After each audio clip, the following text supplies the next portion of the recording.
Hello students, कैसे हो।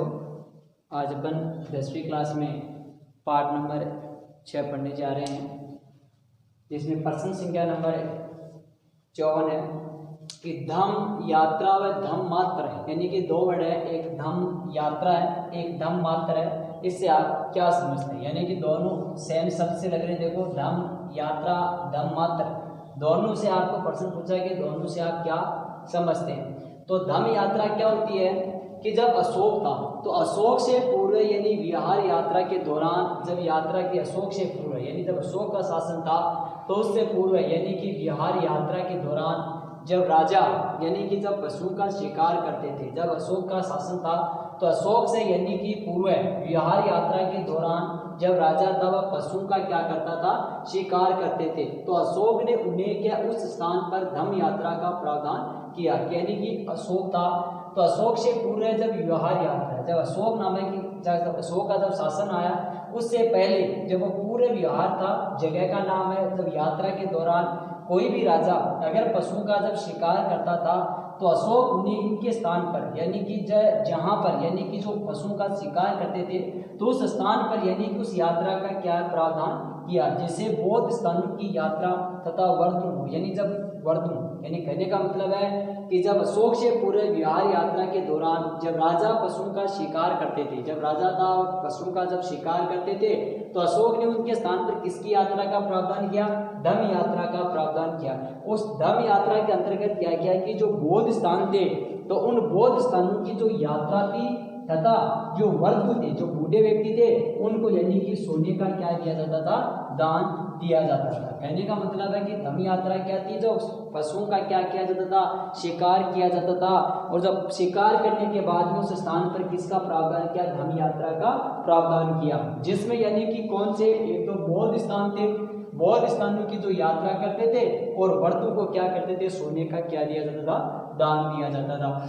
आगे वाला है धम्म महामात्र, यानी जब राज्याभिषेक के दौरान जब 13वें वर्ष में अशोक ने यानी कि धम्म जो महामात्र थे उनकी क्या करता था, नियुक्ति करता था। यानी कि धम्म महामात्रा में क्या होता था, जब राज्याभिषेक हुआ करता था तो 13वां जो वर्ष था उसमें अशोक ने क्या किया कि जो धम्म महामात्र थे उनकी क्या करता था, नियुक्ति करता था, जो कल्याणकारी यानी कि राज्य में कल्याण के कार्य और दानशीलता के लिए प्रोत्साहित करना था। यानी धम्म महामात्रा के अंतर्गत क्या था कि जो अशोक के द्वारा यानी कि महामात्रों की नियुक्ति करता था, नियुक्ति करने के लिए यानी कल्याणकारी कार्य यानी कि राज्य के लिए कल्याण के रूप में जो कार्य करे, और दानशीलता यानी दान के लिए क्या करता था, प्रोत्साहित करता था। यह है धम्म महामात्रा।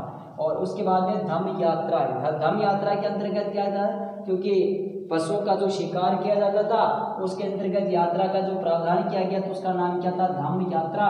और धम्म मात्र का मतलब क्या है कि लोगों को कल्याणकारी कार्य और दानशीलता के लिए क्या जाने प्रोत्साहित करना था। आगे वाला प्रश्न है जनपदों के उदय होने के क्या कारण थे, यानी कि जो जनपद थे उसके उदय होने के क्या कारण थे। तो जनपदों के उदय होने का प्रमुख कारण था कि व्यक्ति था, जो हर व्यक्ति अपने जीवन को व्यतीत करने के लिए जिस व्यक्ति जिस प्रवृत्ति के अंतर्गत यानी कि वह क्या करता था, बढ़ता था। जैसे व्यक्ति कृषि कार्य करने के लिए बढ़ता, कोई उद्योग करने के लिए बढ़ता, कोई व्यापार करने के लिए बढ़ता। कहने का मतलब क्या है कि जनपदों के उदय होने का प्रमुख कारण क्या था कि हर व्यक्ति अपने जीवन को व्यतीत करने के लिए जिस प्रवृत्ति में बढ़ा, जैसे कोई व्यक्ति कृषि में बढ़ा, कोई व्यक्ति उद्योग में बढ़ा, कोई व्यक्ति व्यापार में बढ़ा, तो वही क्या है कि जनपदों का क्या हो गया, उदय हो गया।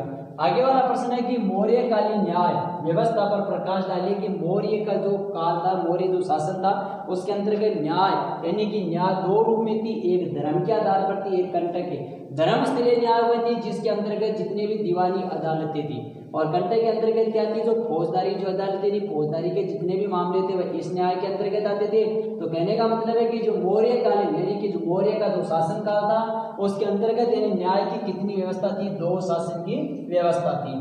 अगले वाला प्रश्न है कि शेरशाह और मालदेव की सेनाओं के बीच में युद्ध कब हुआ, यानी एक शेरशाह सूरी और मालदेव दो एक राजा थे, उनकी सेनाओं के बीच में जब युद्ध हुआ कौन से वर्ष के अंतर्गत हुआ, 1544 ईस्वी के अंतर्गत। यहाँ एक प्रश्न ये भी पूछ सकते हैं कि किस 1544 ईस्वी के अंतर्गत किन किन के बीच के अंतर्गत युद्ध हुआ? तो शेरशाह और मालदेव की सेनाओं के बीच में युद्ध हुआ 1544 ईस्वी के अंदर।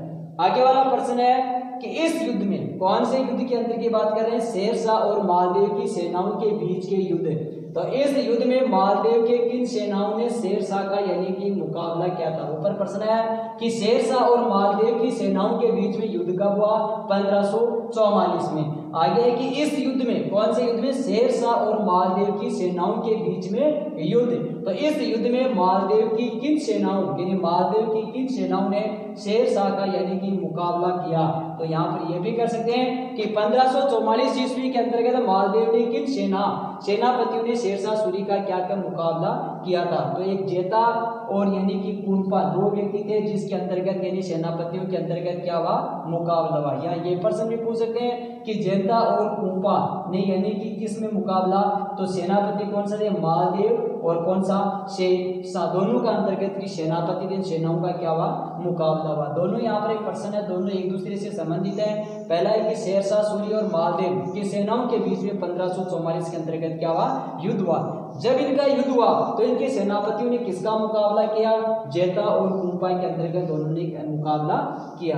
आगे वाला है कि शेरशाह की मृत्यु कब और किस युद्ध में हुई थी? शेरशाह की मृत्यु कब और किस युद्ध में हुई थी? तो 1545 के अंतर्गत इसकी मृत्यु हुई थी। यहाँ पर 1544 के अंतर्गत शेरशाह और मालदेव की सेनाओं का मुकाबला हुआ, जिसके अंतर्गत जेता और कुंपा ने दोनों सेनापतियों के बीच में क्या हुआ? सामना हुआ। उसके बाद में शेरशाह की जो मृत्यु हो गई वह 1500 यानी कि 45 के अंतर्गत इसकी मृत्यु हो गई है। और कहां पर हुई है? किस युद्ध के अंतर्गत हुई है? तो कालीजर एक युद्ध हुआ था जिसके अंतर्गत इसकी मृत्यु हो गई थी। तो कहने का मतलब है इस युद्ध के अंतर्गत दो अपने आते हैं। 1544 के अंतर्गत इसका युद्ध हुआ है शेरशाह और मालदेव के बीच में, जो यानी कि दो इसके सेनापति थे, जेता और कुंपा, दोनों के बीच में मुकाबला हुआ था। और 1545 के अंतर्गत शेरशाह की क्या हो गई? मृत्यु हो गई। जो कालीजर एक युद्ध हुआ उस युद्ध के अंतर्गत इसकी मृत्यु हो गई। आगे बढ़ते हैं अकबर का जन्म कब और कहां हुआ है? यानी अकबर का अंतर्गत क्या है कि अकबर का जन्म कब और कहां हुआ है? 1542 के अंतर्गत हुआ है। अमर यानी कि कोट, वहां पर यानी इसका क्या हुआ है? जन्म हुआ है। अकबर का जन्म कब और कहां हुआ है? 1542 के अंतर्गत हुआ है। अमरकोट नामक एक स्थान है, वहां पर यानी कि अकबर का क्या हुआ है? जन्म हुआ है। आगे वाला प्रश्न है हेमू कौन था? उसके कौन सी उपाधि धारण की थी? एक हेमू है, कौन था? इसकी उपाधि किसने धारण की? तो यह अफगान का यानी सेनापति था। अफगान है उसका यानी कि क्या था? सेनापति था हेमू। यहाँ पर यह भी हो सकता है कि अफगान का सेनापति कौन था? यानी कि हेमू था। उसने विक्रमादित्य की यानी कि क्या की थी? उपाधि हासिल की थी। आगे वाला प्रश्न है दीन ए इलाही नामक यानी धर्म का प्रवर्तक किसने किया था? यानी कि दीन ए इलाही नामक एक धर्म है, इसका प्रवर्तक यानी किसने किया था? अकबर ने किया था। यहाँ पर है कि दीन ए इलाही नामक धर्म का प्रवर्तक किसने किया था? अकबर ने किया था। आगे वाला प्रश्न है जहांगीर के शासनकाल में कौन कौन सी विदेशी यात्री उसने दरबार में आए थे? यानी कि जहांगीर है उसके शासनकाल के अंतर्गत कौन कौन सी विदेशी यात्री इसके दरबार में आए थे? ब्रिटिश दूत आया था, कैप्टन आया था, हांसिन तथा सर टॉमस रो आया था। यानी कि जहांगीर के शासनकाल के अंतर्गत जो विदेशी यात्री आए वह कौन कौन थे? तो दूत था, ब्रिटिश दूत था, कैप्टन और हांकिस तथा सर टॉमस रो आया था। आगे वाला कि न्याय की छतरी और यानी कि पद्मला तालाब का निर्माण किसने करवाया था? यानी न्याय की एक छतरी है, पद्मला एक तालाब, इसका निर्माण किसने कराया था? हमीर देव यानी कि चौहान ने इसका करवाया था। जो न्याय की छतरी थी, पद्मला एक तालाब था जिसका निर्माण यानी हमीर देव और चौहान ने करवाया था। आगे वाला प्रश्न आता है महाराणा प्रताप ने घोड़े की चेते की छतरी कहाँ बनी हुई? यानी महाराणा प्रताप है इसके घोड़े की जो चेता की इसकी छतरी कहाँ बनी हुई है? यानी कि बालिया नामक एक गांव है उसके अंतर्गत इसकी यानी कि छतरी बनी हुई है। हाँ, आगे वाला प्रश्न है कि बाबर ने कौन कौन से युद्ध के अंतर्गत यानी कि भाग लिया? यानी कि बाबर है उस बाबर ने यानी कि ऐसे कौन कौन से युद्ध हुए जिनके अंतर्गत इन्होंने क्या किया? भाग लिया। जिन्हें युद्ध का नाम है खानवा का युद्ध, पानीपत का नाम, चंदेरी का युद्ध और घाघरा का युद्ध। अगर बाबर के मध्य कौन कौन से ऐसे कौन से युद्ध है जिनके अंतर्गत बाबर ने यानी कि भाग लिया था? खानवा का युद्ध है, पानीपत का है, चंदेरी का है, घाघरा का युद्ध है। इन्होंने क्या क्या कि बाबर के जो मध्य युद्ध उन्होंने इनमें भाग लिया था। अगर अपन इसकी थोड़ी सी ट्रिक के द्वारा अगर अपन इसको देखें कि जैसे सबसे पहले अगर इसकी ट्रिक देखते हैं कि खाना खा के एक व्यक्ति था, उस व्यक्ति ने क्या किया कि खाना खाया, खाना खाने के बाद उसने पानी पिया, पानी पी के उसने क्या किया कि चंदेरी, चंदेरी जगह का नाम, उस चंदेरी चली और कहाँ चले, यानी कि उसने घाघरा उठा के। तो अपन इसकी ट्रिक के द्वारा अपन इसको याद कर सकते हैं कि खाना खा के, पानी पी के, चंदेरी चली, घाघरा उठा के। तो खाना खा के मतलब खानवा का, पानी पी के मतलब पानीपत का, चंदेरी चली, चंदेरी गए, घाघरा उठा के, यानी कि घाघरा का युद्ध। तो अपन इस ट्रिक के द्वारा भी याद कर सकते हैं कि खाना खा के, पानी पी के, चंदेरी चली, घाघरा उठा के। आगे वाला प्रश्न है दिवेर का युद्ध यानी कि कब और किस किस के मध्य यानी बीच में हुआ। यानी दिवेर एक युद्ध हुआ था, वह कब हुआ, किस किस के बीच में हुआ। यानी कि 1582 के अंतर्गत यानी दिवेर का युद्ध हुआ महाराणा प्रताप और मुगलों के बीच में हुआ। यानी कि दिवेर का जो युद्ध हुआ था वह 1582 के अंतर्गत हुआ है, महाराणा प्रताप और मुगलों के बीच के अंतर्गत युद्ध हुआ है। तो यहाँ पर एक ऐसा प्रश्न भी पूछ सकते हैं कि 1582 के अंतर्गत, यानी 1582 के अंतर्गत महाराणा प्रताप और मुगलों के बीच के अंतर्गत कौन सा युद्ध हुआ था, तो दिवेर का यानी कि क्या हुआ था, युद्ध हुआ था। आगे वाला प्रश्न है जयपुर का जंतर मंतर कहाँ है, तो सवाई जय सिंह। यानी कि जयपुर का जो जंतर मंतर क्या है, एक सवाई जय सिंह है, उसका यानी कि नाम से यानी कि जंतर मंतर यानी कि जयपुर के अंतर्गत बनाया गया है।